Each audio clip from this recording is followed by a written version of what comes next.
a través del Face de la iglesia el tema del accidente que tuvimos. La vimos un poco difícil, pero el Señor nos cuidó, nos protegió y aquí estamos.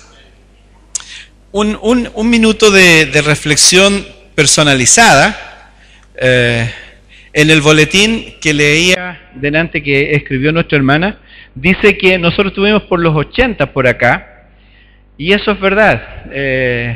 Y de repente uno cierra los ojos y vuelve a ese entonces. Lamentablemente hoy día, cuando me fui después de la escuela dominical caminando arriba, me di cuenta que hay una diferencia de edad entre ese tiempo y ahora. No tenía problema de subir casi corriendo, pero llegué casi... Sí, para mí es algo difícil por la juventud. Imagínense quién eran jóvenes en ese momento. Algunos que visten canas que dicen que tienen 51 años, algo así, imagínense. Lo que sí quiero decir, aun cuando lo vamos a volver a expresar en parte de lo que el Señor tiene para nosotros, fue un tiempo de esplendor y desarrollo espiritual de esta iglesia, tanto espiritual como numérico. Pero por favor, no confundamos que es el resultado de un hombre. Un hombre no hace, es cierto, un hombre hace la diferencia en el sentido de ponerse en las manos de Dios.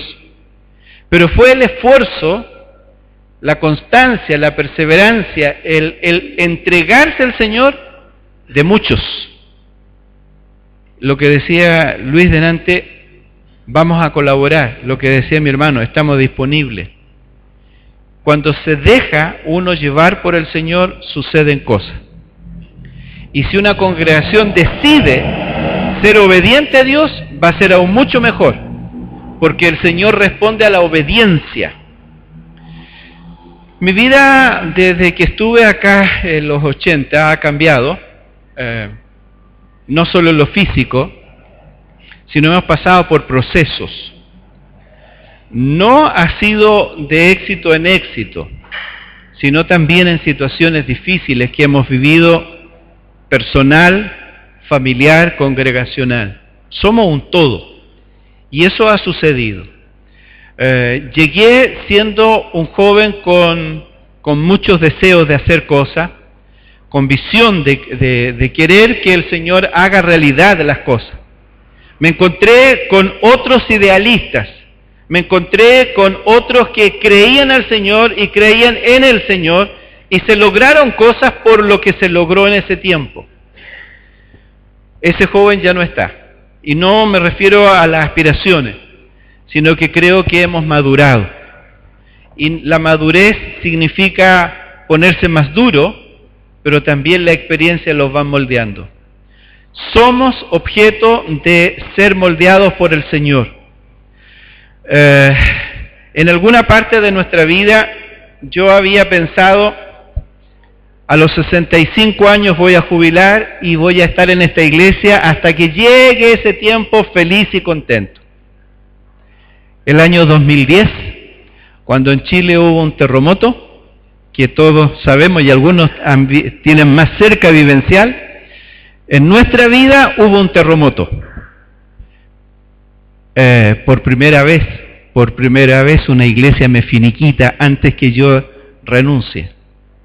Fue terrible para mí, fue terrible para nosotros. El cambio, la vivencia de lo que nosotros creíamos con la iglesia y lo que se estaba dando en el liderazgo no concordaron, y ellos decidieron hacernos un paso a un lado. El 2010 entonces hubo un terremoto, pero gracias a este terremoto cambió un switch en mi vida. Yo que estaba pensando en jubilar, yo que estaba pensando en tirarme ahí para al solcito o a la lluvia en Temuco, estar tranquilo, el Señor hace dos cosas.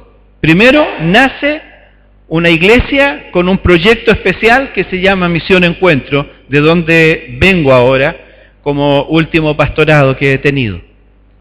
Esa gente que me llama para trabajar con ellos porque se sintieron identificados al proyecto, logramos entender que había una misión, y no con el concepto de una extensión de la iglesia, sino como un proyecto de vida congregacional.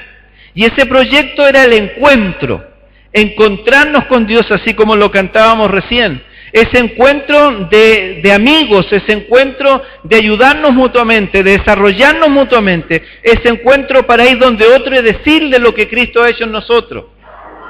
Un encuentro maravilloso. Pero también nace el volver a creer en la evangelización.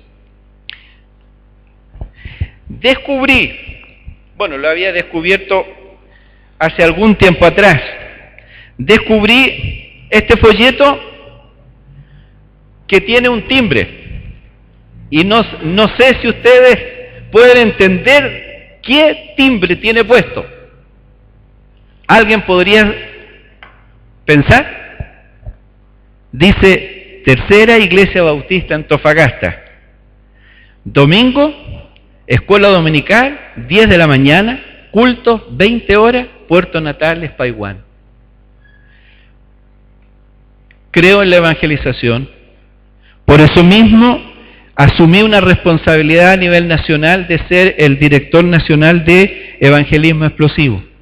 Y esto que para mí, que pensaba en descansar, me abre otra puerta.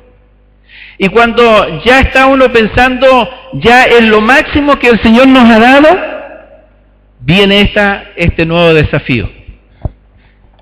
El desafío de volver a esta iglesia. Sé que no es la misma. Sé que los jóvenes de ayer hoy visten canas. Sé que los hijos de los de ayer hoy día son líderes y están emergentes. Lo sé. Pero sé que esta iglesia tiene algo especial. Y no es solamente el tratar de lavarle la conciencia a ustedes, sino que creo sinceramente que aquí hay material disponible para que el Señor haga lo que tiene que hacer. En el tiempo en que estuvimos, esta iglesia tenía un eslogan. Traté de acallarlo lo más que pude. No sé si algunos de ese tiempo se acuerdan cuál es el eslogan de esta iglesia. ¿Alguien se acuerda? Tercera, primera, de todas maneras. ¿Se acuerdan? Y eso nos llenaba de orgullo, porque éramos una iglesia que éramos tercera en el sentido de organización, pero lo que nosotros vivíamos estaba por sobre cualquier identidad de otros. Esa es la iglesia a la que el Señor me ha vuelto a traer. Y sinceramente creo que, a menos que el Señor tenga otro proyecto, aquí serán mis últimos días, no en el sentido de, chao, que Dios te bendiga, sino en el sentido de que aquí vamos a realizar juntos una labor maravillosa. Dentro de este nuevo proyecto del 2010 que nace en mi corazón, o el descubrir de Dios, está en el cambio de estrategia. Durante muchos años, del año 73 hasta el 2010, yo he funcionado en la visión pastoral, ser pastor. Pero ahí nace el concepto de plantador de iglesia. Y ese concepto para mí nació nuevo. Ser plantador de iglesia, ¿qué es? Y he visto en unas fotos por allí la imagen del sembrador de trigo, de cosas, pero sembrando iglesias por el camino. ¿Qué es un sembrador de iglesia? Es alguien que cree en la visión de Dios de llevar el evangelio a todos los lugares posibles. Y en ese concepto es que tenemos que cambiar. Y empecé a decir, bueno, ¿dónde hay material de plantador de iglesia? Me metí a internet y es increíble todas las posibilidades que hay. N cantidad de posibilidades. La que usted guste, la que usted quiera, está ahí. Pero de repente uno se da cuenta que las cosas no van por ese camino. Así que tuve que sencillamente decir, Señor, ¿qué dice tu palabra? ¿Qué es o cómo debe ser la iglesia? ¿Qué características debe tener? Y es allí donde descubrí que en el libro de los Hechos hay mucho material riquísimo para descubrir cómo es una iglesia si esa iglesia que aparece en el Nuevo Testamento es vigente en el día de hoy, o dónde podemos encontrar. ¿Se ha dado cuenta usted que muchas personas andan de iglesia en iglesia buscando una iglesia buena? Hay personas que se van de la iglesia o se van a una iglesia porque les gusta la alabanza, otras porque les gusta la enseñanza y tantas cosas distintas. Lo importante es ver en la Biblia que nos dice cómo debe ser la iglesia. Y juntos, usted y yo, vamos a procurar, obviamente con la dirección del Espíritu Santo, a que esa iglesia sea esta. Para que cuando usted le pregunten dónde va, usted diga, voy a la iglesia del Nuevo Testamento que está en tal lugar, sin temor de que le digan, no, pero esa iglesia no es así, porque hay características especiales.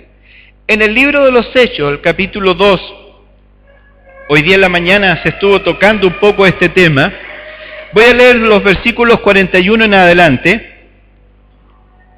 ¿Vamos a tenerlo o no? Así que los que recibieron su palabra fueron bautizados y se añadieron aquel día como 3,000 personas y perseveraban en la doctrina de los apóstoles, en la comunión unos con otros, en el partimiento del pan y en las oraciones. Y sobrevino temor a toda persona, y muchas maravillas y señales eran hechas por los apóstoles. Todos los que habían creído estaban juntos y tenían en común todas las cosas, y vendían sus propiedades y sus bienes y los repartían a todos según la necesidad de cada uno, y perseverando unánimes cada día en el templo y partiendo el pan en las casas, comían juntos con alegría y sencillez de corazón, alabando a Dios y teniendo favor con todo el pueblo. Y el Señor añadía cada día a la iglesia los que habían de ser salvos. ¿Cómo sería vivir en esta iglesia? ¿Cuál sería la sensación de encontrarse en este tipo de congregación? Sería maravilloso. El resultado de esto no es obra de la casualidad. El resultado de esto comienza mucho antes, cuando el Señor Jesucristo vino y estuvo entre su pueblo. Los judíos tenían 3 fiestas de carácter obligatorio.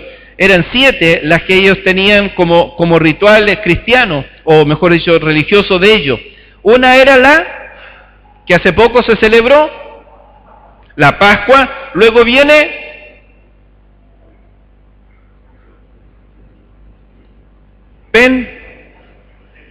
Pentecostés, ¿cierto? Y finalmente también otra de las que tenían que asistir ellos era la fiesta de los tabernáculos. Este año que estamos hablando del contexto bíblico, había sucedido algo especial. En esta fiesta había sucedido algo especial, de tal manera que entre gallo y medianoche, como se dice, habían hecho un juicio, habían condenado a un hombre y lo crucificaron. Después de Jesucristo estuvo con ellos, hubo esta situación que estuvo la muerte de Jesús. En la Pascua los judíos que vivían ahí, pero también los que estaban en el extranjero, iban y estaban allí con el pueblo, adorando a Dios, buscando, entregando toda su ofrenda con todo su sacrificio que conllevaba el venir de tierra lejana. Incluso en el libro de Lucas aparece un diálogo entre Jesús y los que van de camino de Emaús. Y Jesús no se hace conocido a los ojos de ellos, y hay una expresión que le dice, cuando Jesús inquiere qué estaba pasando con ellos, por qué estaban cavilando, por qué tenían esa tristeza, ellos le dicen, ¿eres tú el único forastero en Jerusalén que no sabe lo que ha acontecido? Había una tristeza en el pueblo de Dios, en los discípulos de Jesús, por lo que había acontecido. Pero junto con ello también aparece el maravilloso elemento cuando Jesús se le aparece y dice, ha resucitado, y manda a sus discípulos a venir. Hubo un encuentro maravilloso del Jesús resucitado, y todos los discípulos decían, Jesús resucitó. ¿Y qué decían? Los líderes religiosos de ese tiempo, ¿Usted recuerda? Decían simplemente, los discípulos vinieron en la noche y mientras los soldados estaban durmiendo, vinieron y robaron el cuerpo de Jesús. No les convenía decir que Jesús había resucitado, porque ellos querían acallar lo que Jesús simbolizaba. Pero Jesús había resucitado. Los discípulos lo sabían, y aun cuando las autoridades dijeran que no era verdad, ellos decían sí, porque lo hemos visto. Incluso, ustedes saben, ¿cierto? Tomás le fue desafiado a que metiera las manos donde estaban las heridas. Había una convicción.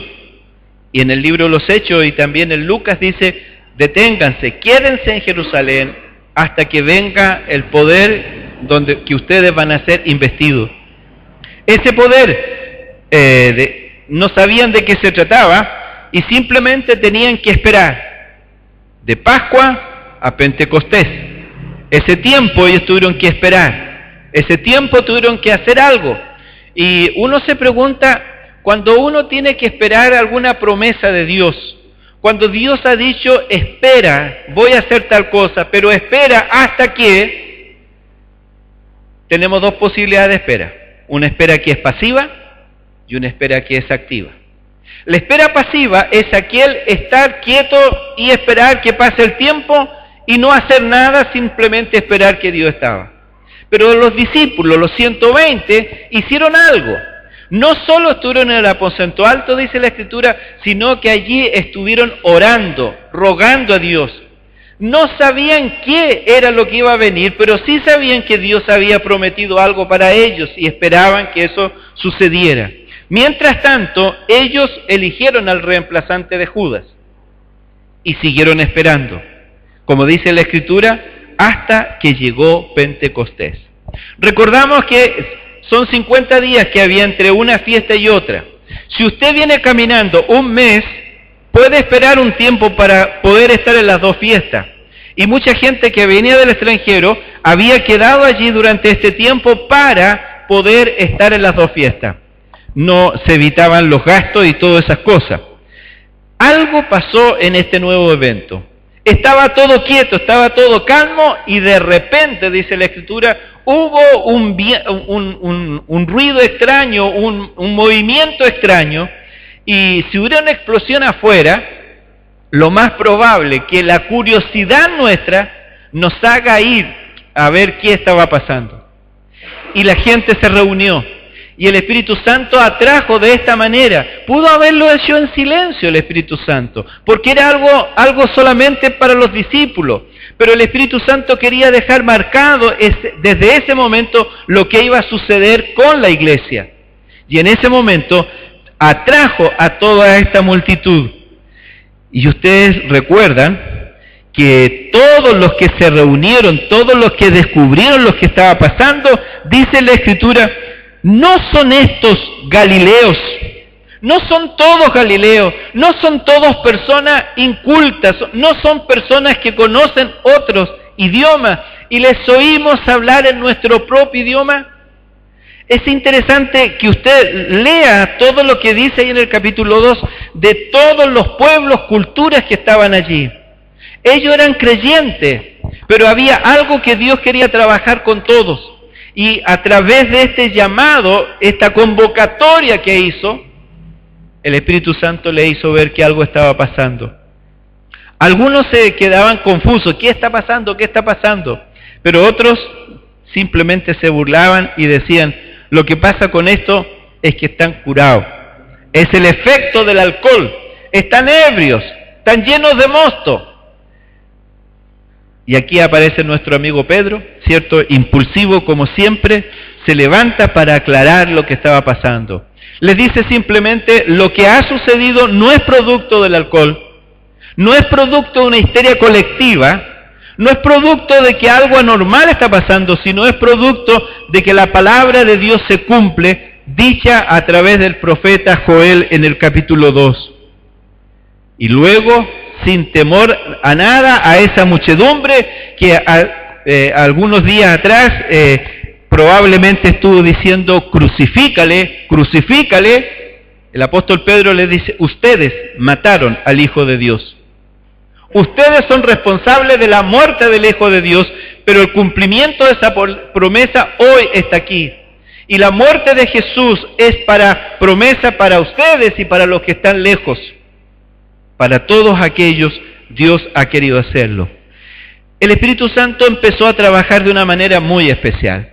Nosotros no podemos aceptar a Jesús si no reconocemos la necesidad de Jesús. Y para que esa necesidad de Jesús llegue a nosotros, tiene que haber una convicción de pecado.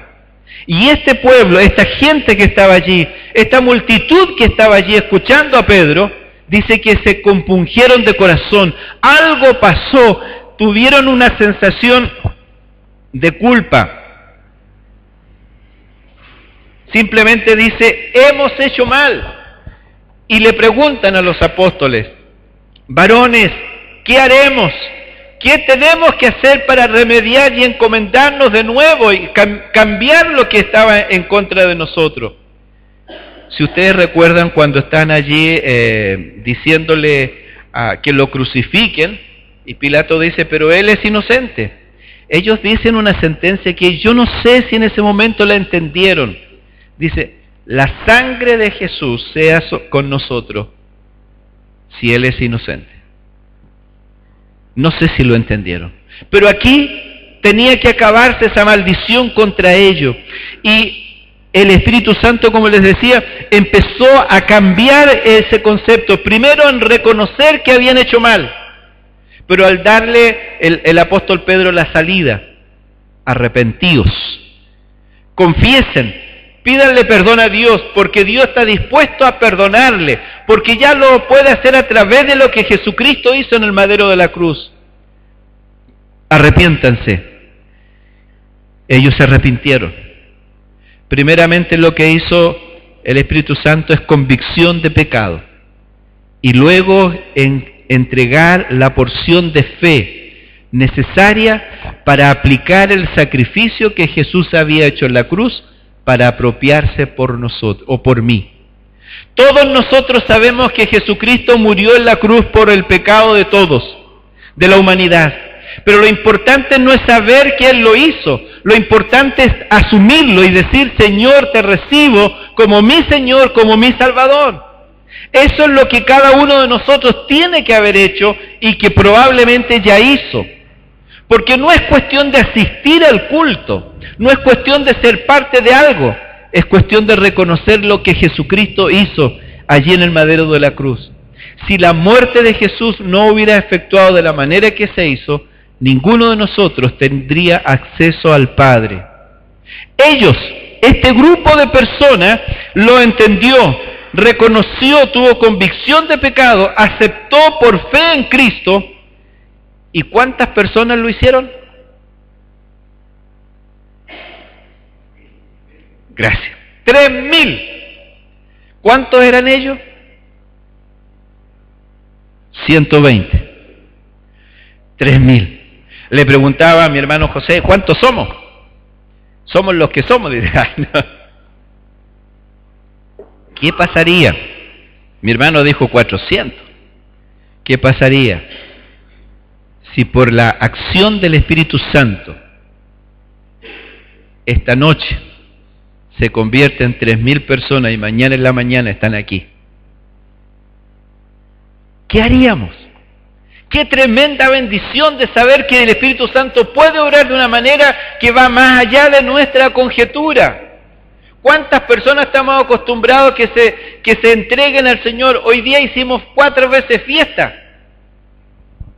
¿Y cuánto tiempo tendría que pasar para que nos digan nuevamente tantos hermanos o un hermano o tal hermano se entregó al Señor? La Escritura dice que cada día el Señor añadía los que habían de ser salvos. Es una expresión maravillosa de lo que es la iglesia viva, de lo que es la iglesia generando por el Espíritu otros espíritus tocados. Un chiste bautista dice que si este fuera nuestra experiencia, lo que nosotros haríamos sería nombrar una comisión para que nos entregue la solución al problema. 3.000 personas no caben en este templo. Ay. Bueno, primer comité, vamos a cambiar, vamos a agrandar el templo, vamos a construir un segundo piso. Pero no es eso lo que importaba. Ellos no tenían tantos recursos como nosotros. Ellos no tenían el privilegio de tener un templo como el nuestro. El templo de ellos era un templo prestado, que era la sinagoga, el templo de Jerusalén, pero era prestado. No podían hacer sus cultos, no podían tener su liturgia especial. No tenían el privilegio nuestro. Entonces, ¿qué vamos a hacer con 3.000 personas? Y aquí donde empiezan los versículos que estábamos leyendo, del 41 en adelante. Lo primero que ellos hicieron fue énfasis en la enseñanza. Cuando una iglesia, a medida que la iglesia va creciendo, tiene que discipular a los nuevos creyentes. Tiene que hacerlo. Y aún más nos dice, ¿qué le vamos a enseñar? Nos dice que ellos tuvieron la enseñanza de acuerdo a la doctrina de los apóstoles.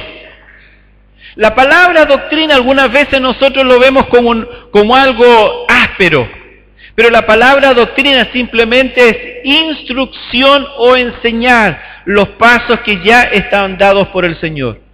Es traer revelación fresca al conocimiento que ya se tiene. Muchas personas dicen, nosotros pertenecíamos a otra congregación. Está bien, pero ahora tenemos que tener una relectura, volver a interpretar la Escritura conforme al Espíritu de Dios, porque hay que cambiar. ¿Recuerda usted el apóstol Pablo? El apóstol Pablo tuvo que estar 3 años en un seminario especial, porque tenía toda su argumentación en su mente de una manera, pero ahora con Cristo ya no era lo mismo. Las cosas habían perdido valor, porque ahora todas las cosas eran nuevas, eran distintas. Era un acercamiento distinto a la Biblia. Es distinto ser religioso a ser cristiano. Y estos hermanos nuestros tenían que aprender a ser discipulados en la enseñanza que tenían. ¿Qué vamos a enseñar? Para mí, tal vez simplemente es enseñarles a las personas quién es Jesús. Incluso yo creo que si preguntáramos qué es para usted Jesús, vamos a tener distintas versiones de lo que significa Jesús. Pero hay 2 palabras que definen a Jesús. ¿Cuál sería? Jesús es Señor y Salvador. Eso es lo que hay que enseñar. Porque todo nuestro fundamento radica en la persona de Jesucristo. No es una estructura bautista que dice, aquí hay un legado que tenemos que cumplir. Es a través de un reconocimiento quién es Jesús. Y creo que en nuestro discipulado algunas veces hemos enfatizado en uno más que en otro. Hemos enfatizado en lo que Jesús es como Salvador. Y qué bueno, porque es la puerta que nos lleva. Pero ¿sabe dónde hemos fracasado? Es reconocer a Jesús como Señor. Si Jesús es Señor, Él es mi amo, Él es mi dueño, Él es mi todo. Una de las cosas que yo tuve que cambiar en mi forma de pensar este último tiempo radica en esto. Y creo que se lo dije en diciembre cuando estuve. Yo había tomado decisiones por mi vida, por mi ministerio. Bien, yo tengo el derecho, yo puedo decidir lo que quiero hacer, lo que no quiero hacer. ¿Es así o no? ¿Usted tiene el derecho de decidir lo que usted quiere o lo que usted no quiere? No. Si Jesús es su Señor, Él es el dueño de su vida y de sus acciones, y es a Él el que usted tiene que entregar su voluntad y rendirse, como lo hemos cantado. Nos rendimos al Señor, pero hacemos lo que queremos. Los discípulos tenían que enseñar a las personas a decir que Jesús era Señor y hacerlo de esa manera. Nosotros, la Iglesia Bautista, tiene un eslogan o un paradigma que dice que la Biblia es nuestra única regla de fe y de práctica. ¿Por qué? Porque la Biblia dice todo lo que nosotros tenemos que creer. Todo. Si algo que no está en la Biblia, no debe ser incluido. En un sentido bien tajante. Pero también dice que de práctica. Y es allí donde nosotros tenemos que aprender a decir que la Biblia nos dice cómo debemos vivir día a día. Hay personas que son dualistas, son creyentes el día domingo, santos y bonitos, y durante la semana hacen lo que quieren. No, señor. Si usted es un cristiano, usted debe comportarse y debe vivir conforme a lo que la palabra del Señor dice. Se ha dicho que a los cristianos las cosas les salen más caras, porque tiene que decir la verdad, ¿o no? ¿Y mentiritas blancas están permitidas?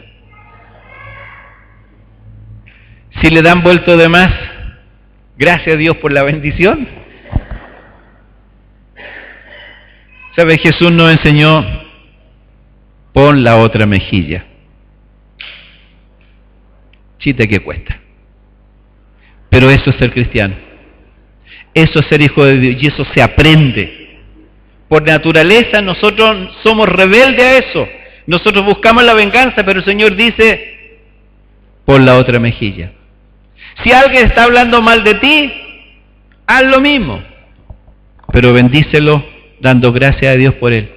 Nos cuesta las cosas más caras.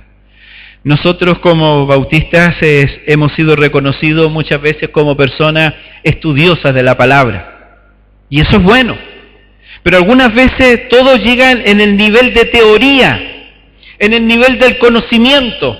Pero necesitamos no solamente el conocimiento de nosotros de la Escritura, sino que también la aplicación de la palabra de Dios. Hoy hablábamos con Vladimir, ¿qué vamos a hacer con respecto a las clases de la escuela dominical? Nosotros necesitamos colocar acción a todo lo que se enseña. Si no se coloca acción, no sirve de nada. El evangelio, el cristianismo no es teórico, es práctico. No hay nada más práctico en la vida que ser cristiano. No sé si está de acuerdo conmigo o no.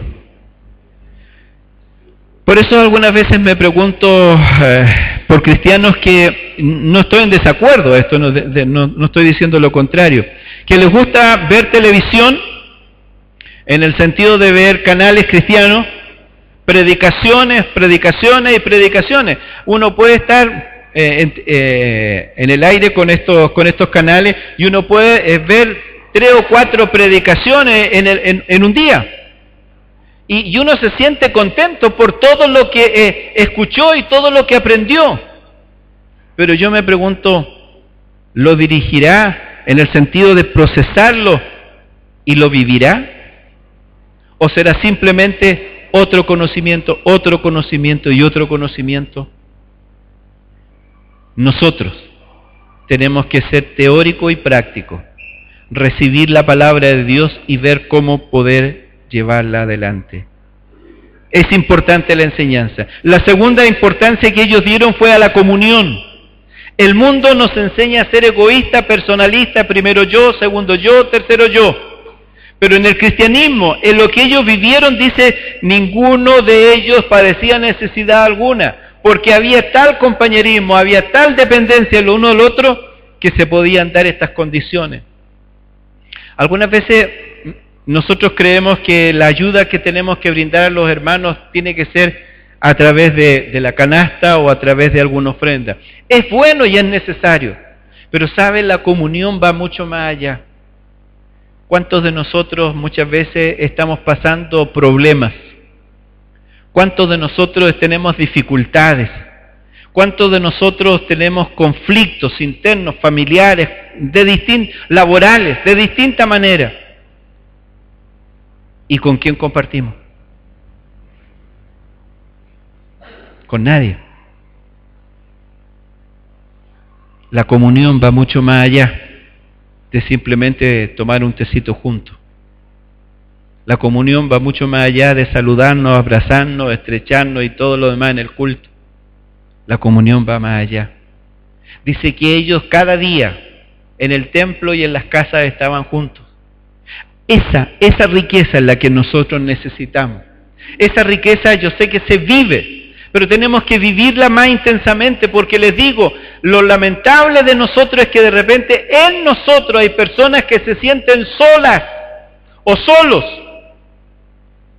Es que ¿cómo voy a decirlo a los hermanos si nadie se preocupa, nadie tiene interés por otro, porque todos están tan preocupados de sus propios problemas que no han visto los problemas de los demás? Ellos sí tenían problemas, pero se preocupaban de los unos a los otros. Se daba tiempo de poder dialogar con el otro. Podían entender lo que estaban viviendo. Podían orar juntos, podían estimularse. Necesitamos no solo estar juntos como iglesia en el sentido de acá congregacional o cuando tenemos convites. Necesitamos sentirnos amados, cuidados por otro. Si usted busca en todos los textos que aparecen en la Biblia el concepto los unos a los otros, necesitamos apoyarnos los unos a los otros.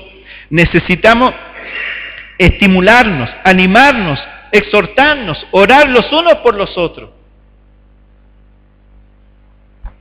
Todos. Algunas veces alguien dice, no, los líderes no necesitan. También necesitan. Y algunas veces los líderes son los que están más solos, porque para eso están adelante y nadie sabe lo que está pasando. Nosotros como familia pastoral, a través del tiempo hemos sufrido en familia muchas situaciones. Y sabe, algunos hermanos me han dicho, nosotros sabemos lo que usted está pasando, pero estamos desde lejos orando por usted. Me gustaría y me hubiera gustado que alguno de esos tantos hermanos que oraban desde lejos se acercara sin ninguna pretensión, me tomara del hombro y orara junto conmigo. ¿No te gustaría que hicieran eso cuando tú estás en problemas? ¿No sientes la necesidad de que alguien te consuele? O a lo mejor te tire las orejas porque lo que tú estás viviendo es problema, es el resultado a una mala decisión. Pero sea como sea, aun cuando sea con tirón de oreja, el abrazo fraterno, la amistad importante, es súper importante. La iglesia es un gran todo. Por eso no hay lugar para los grupúsculos. La iglesia es brazos abiertos con todos, no con algunos. Es cierto que algunas veces nos juntamos con el grupo de amigos más cercano, pero cuando viene una persona nueva, ¿qué ve? ¿Dónde puedo estar? ¿Dónde puedo encajar? Y si no hay un espacio, no sirve de nada. He estado en congregaciones de visita, de paso, por curiosidad algunas veces, para ver cómo es una congregación. Y de esas congregaciones que enfatizan la comunión, la adoración, la riqueza juntos, rico. Y uno pasa por el lado de ellos y ellos hablando de sus cosas y nada. Te podría dar un infarto allí y nada. Ni siquiera te preguntan la hora. Nosotros no podemos ser así. La bienvenida a la persona que viene por primera vez, lo más rico que veo acá. Y siempre veo fotos abrazándose y todo eso, parece lo único que... No, es rico eso. Pero necesitamos ir un poco más allá. Por favor, entiéndanme que el concepto de Pablo es lo que estoy también pensando. Ahí en Gálatas dice, sobrellevad las cargas los unos a los otros. Importante. Cuando yo no puedo, alguien me va a ayudar a jalar por un tiempo hasta cuando las cosas cambian. Somos un cuerpo y como cuerpo nos necesitamos los unos a los otros. Y eso es lo que tenemos que hacer. La oración y la adoración son dos cosas también que también ellos hicieron. ¿Cuántas veces el venir al templo se transforma en una rutina? ¿Cuántas veces el venir al templo es sin ganas, sin sentir? Hay cierto, cuando se llega a la edad adolescente, generalmente uno dice, ¿pero qué tengo que ir al templo? Si es tan rica la cama, si los horarios de la escuela dominical están temprano, a las 10 de la madrugada, cuando yo quisiera estar un ratito más en cama. Si nosotros no nos reencantamos el querer buscar al Señor temprano. Yo me alegré con los que me decían, y cuando venimos aquí sentimos gozo, porque aun cuando vengamos con problemas sabemos que aquí el Señor va a estimularnos y nos va a ayudar. La oración es súper importante. Necesitamos el orar uno al otro, necesitamos ministrarnos. No es una opción, es una necesidad tanto el orar como el adorar a Dios. Y finalmente, el último concepto que está acá en este pasaje tiene que ver con la evangelización. Cada día, por el templo y por las casas, no cesaban de proclamar el mensaje de Jesús. ¿Qué es evangelizar? ¿Alguien podría decirme qué es evangelizar?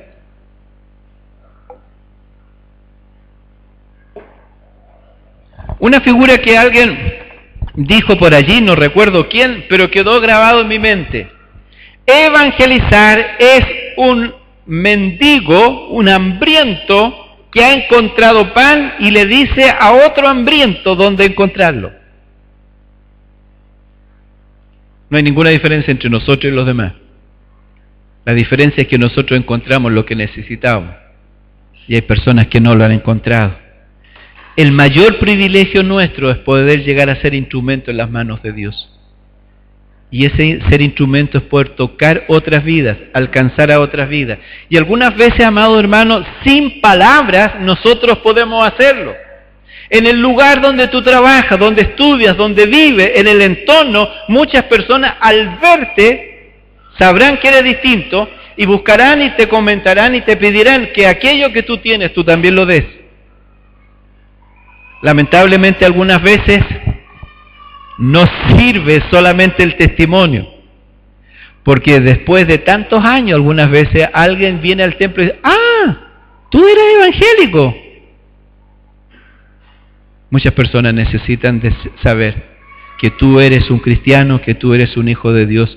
Nuestras hermanas tenían, no sé si todavía lo tienen, el eslogan de allí de Corintios, somos colaboradores de Dios. ¿Sigue siendo? Sigue siendo. Ser colaborador de Dios es el privilegio más grande, porque algún día el Señor te va a premiar por lo que hiciste, pero también te va a censurar por aquello que no hiciste. Hoy necesitamos decirle a todo el mundo lo que el Señor ha hecho contigo. Cuando el endemoniado de Gadara se convirtió y dejó de ser endemoniado y dejó de ser loco, quiso andar con Jesús. ¿Y usted recuerda lo que le dijo Jesús?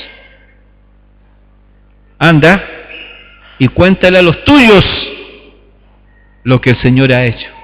Mire, si yo fuera una persona mal genio, aunque lo soy de repente, eso es lo que dice mi señora, y todo el mundo me conoce de esa naturaleza, y de repente, de la noche a la mañana, llego al trabajo, al lugar con una sonrisa, y ya no reto, ni peleo, ni gruñeo con nadie, y veo al contrario y lo bendigo, ¿qué cree usted que va a pensar esa persona? Algo le pasó a este loco. Y ese testimonio va a ser importante. Porque allí donde el Señor te ha colocado, tú vas a decir lo que el Señor ha hecho contigo. Es increíble que cuando tú empiezas a usar la palabra que el Señor te bendiga, la gente, antes cuando decía un otro epíteto que nada que ver, va a encontrar que la gente va a necesitar de ti y todo eso. El desafío para nosotros es tan simple como decirnos simplemente si esta iglesia quiere ser de acuerdo a estas características. Discipularnos todos nosotros, tener comunión genuina y auténtica donde no haya una persona que se sienta solo, que camine solo en los momentos de crisis, que tengamos la comunión tan rica y estrecha como la que el Señor quiere hacer con nosotros, que podamos nosotros también juntos tener tiempos de oración, tiempos de adoración genuino, pero por final también que estemos dispuestos a evangelizar.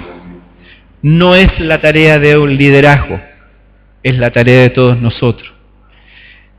El último mensaje que yo recuerdo haber tenido Muchos de ustedes estuvieron aquí adelante porque querían que este año 2013 el Señor condujera sus barcos, sus tranvías, su periplo, para que sea alcanzado.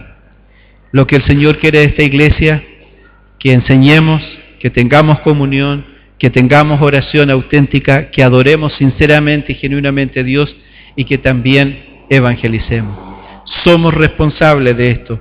La pregunta que yo tengo que hacerme, ¿estoy dispuesto a conocer más de la Escritura para vivirlo? Y si la Escritura me dice algo que no estoy dispuesto a renunciar, ¿qué voy a hacer? Ese es nuestro problema. Porque algunas veces somos confrontados con verdades, con principios eternos de la palabra de Dios, y nosotros no estamos de acuerdo en hacer que esto sea realidad en nosotros. Segundo, estoy dispuesto a compartir con todos mis hermanos, incluso aquellos que no me caen tan simpáticos. Supongo que más de alguno tendrá algún problema, no necesariamente de pelea, pero no todos somos simpáticos el uno al otro. Pero estoy dispuesto a compartir, estoy dispuesto a bendecirlos a todos, estoy dispuesto a abrir mi casa y compartir. Una de las cosas que nos llamó la atención allá en Canadá es la colonia venezolana. Había una persona venezolana que llevaba varios años allí y dijo, si por ahí escucho que hay un venezolano acá en Canadá, en Calgary, yo voy, lo busco y lo traigo a mi casa, y si tiene que vivir acá, lo hago vivir acá el tiempo que sea necesario. ¡Wow! Y así lo hacía. La importancia de abrir la puerta de las casas, incluso en situaciones más o menos drásticas. Me reconocerán como una persona que confía y depende del Señor en la oración. Me reconocerán como una persona que tiene gratitud a Dios y alaba a Dios a pesar de las circunstancias de la vida. Estoy dispuesto a compartir con todos del Evangelio, especialmente a mis familiares, a mis amigos. Seré responsable de entregar el Evangelio a otro. Yo, como pastor de ustedes, me comprometo a que esto sea una realidad, pero no lo puedo hacer solo. Te necesito a ti. Eres demasiado importante en las cosas de Dios para que te quedes ahí en segundo nivel o en tercer nivel. No necesitamos espectadores. No se necesitan personas que desde la galería critiquen lo que se está haciendo o no se está haciendo. Necesitamos que todos bajemos, que nos saquemos la corbata, la chaqueta y nos pongamos a trabajar. Esta iglesia va a ser distinta, no porque Ángel o Luis o Vladi estén en liderazgo en esta iglesia. Esta iglesia va a ser distinta porque el corazón de cada uno de nosotros va a buscar que esta iglesia que está aquí enclavada como una iglesia modelo en el Nuevo Testamento sea la iglesia que nosotros hagamos realidad. La propaganda llega solo y el Señor traerá y añadirá cada día a aquellos que han de ser salvos. Si estamos dispuestos, el Señor será con nosotros. Padre, gracias por la iglesia del Nuevo Testamento. Gracias por esta iglesia, Señor, que tú rescataste, que tú redimiste y que está allí para nosotros. Es una iglesia que nos desafía, es una iglesia que nos motiva, es una iglesia que nos inspira. Nosotros hoy asumimos nuestra responsabilidad, en el caso mío de conducir, de dirigir, de motivar, de capacitar y todo lo que sea necesario para que cada uno de mis hermanos pueda cumplir el proyecto que tú tienes en su vida. Gracias por esta congregación y lo que hoy comienza, que sea, Señor, bendecido por ti en nuestras vidas. En el nombre de Jesús. Amén.